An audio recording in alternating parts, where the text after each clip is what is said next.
আমরা ওই হোটেলটা চেক আউট করে একদম সমুদ্রের ধারে চলে এসেছি। দেখো এখানে তোমাদের দাদাভাইটা হোটেল খুঁজতে গেছে, আর এই যে এই মেয়েটা খুব জ্বালাচ্ছে, একে একটু ধরে নিয়ে চলে যাও তো। ওই দা বলছে আস। ফাইনালি আমরা এই রুমটা নিয়েছি, দেখো খুবই সুন্দর, অনেক বড় বেড, এইদিকে আয়না আছে, চার্জার পয়েন্ট, লাইট সব রয়েছে।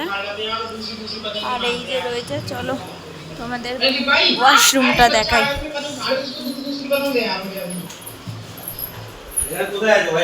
এখানে বেসিন আছে, এই যে ওয়াশরুম আমাদের, ভীষণ পরিষ্কার।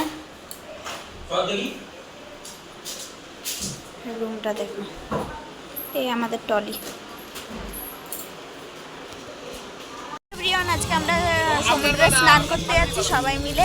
তো আমার মিষ্টি মাকে দেখো, এই দেখো, দেখেছো কি করে স্নান করতে যাচ্ছে।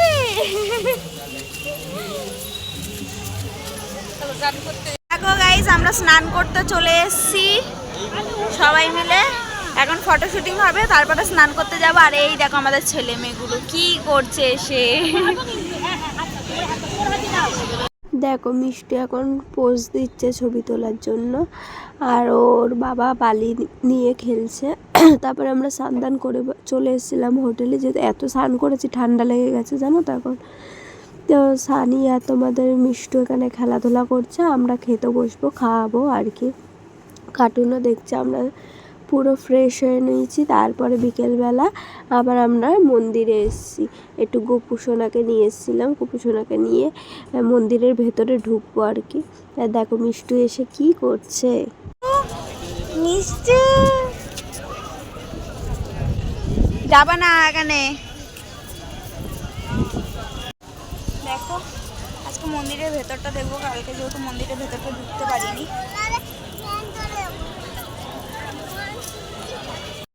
এখানে পতাকা চেঞ্জ করছে, মানে এমনই ভাগ্য, মানে জগন্নাথ না ডাকলে তো যাওয়া হয় না, জগন্নাথেরই সব কিছু। তো দেখো এখানে এসে দেখতেও পেয়ে গেলাম পতাকাটা চেঞ্জ করছে, সবাই জোকার দিচ্ছে আর কি, কি বল। আর এই পতাকা তোলাটাও খুব সৌভাগ্যের আর কি। মানে আমার মনের মধ্যে কি হচ্ছিল তোমাদের বলে বোঝাতে পারবো না। এই সময়টা সবাই জোকার দিচ্ছে, আমার গায়ে যেন কাটা উঠে যাচ্ছে এমন। এই পতাকাটা তোলা দেখে পুজো দিতে যাবো। আর মন্দিরের ভেতরে কোনো ফোন কিছু অ্যালাউ নেই। আর আমার তো এই ফার্স্ট টাইম পুরীতে আসা, আর জানো তো এই পতাকা নাকি নিলাম হয়ে যায়, আমি কোনোদিন দেখিও নি, এই শুনলাম সবার মুখে। কত লোক দেখছো এখানে, শুধু পতাকার তোলাটা দেখছে আর কি।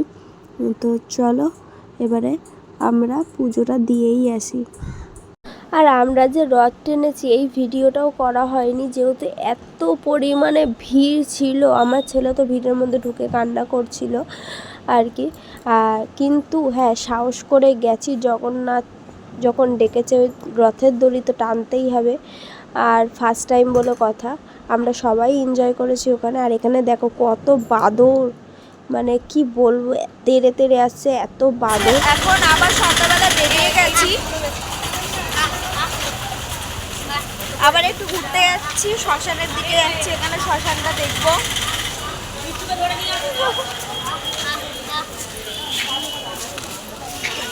তো আমার যা এই স্কার্টগুলো কিনবে বলছিল 650 550 টাকা, এর কমে হবে না। তারপরে না নিয়ে, আর এখানে জিনিস এত কস্টলি তোমাদের কি বলবো, প্রচুর দাম। যেমনি গাড়ি ভাড়া সেমনি মানে আর কি জামা কাপড়, সেমনি জিনিসপত্র, যাবতীয় জিনিসের দাম বেশি। এমনকি ঠাকুরের যে প্রসাদটাও কিনবে, যে ওখানে যে ফেমাস গজাটারও প্রচুর দাম ওইখানে।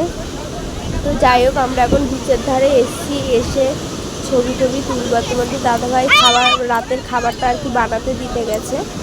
আর এখানে দেখো এত ঢেউ, আর আমি যে স্নান করছিলাম এত ভয় লাগছিল কি বলবো তোমাদের। মানে ঢেউটা দিচ্ছে, যেমনি পাড়েও ফেলে দিচ্ছে তেমনি টেনে নিয়ে চলেও যাচ্ছে। আর বালিগুলো পুরো মানে চোরা বালির মতো, পুরো পা ঢুকে যাচ্ছে, এত ভয়ানক সমুদ্র। তো আমি তো দীঘায় অনেকবার গেছি, দীঘা সমুদ্র এরকম না, সাংঘাতিক সমুদ্র এটা। তো যাই হোক, আমার ব্লগটা এইটুকুনি, আবার নেক্সট ব্লগে দেখা হচ্ছে। আর আমার ব্লগটা ভালো লাগে লাইক কমেন্ট সাবস্ক্রাইব করবে। আর আমার নেক্সট ব্লগ দেখার জন্য তোমরা সুস্থ থাকবে, ভালো থাকবে, টাটা।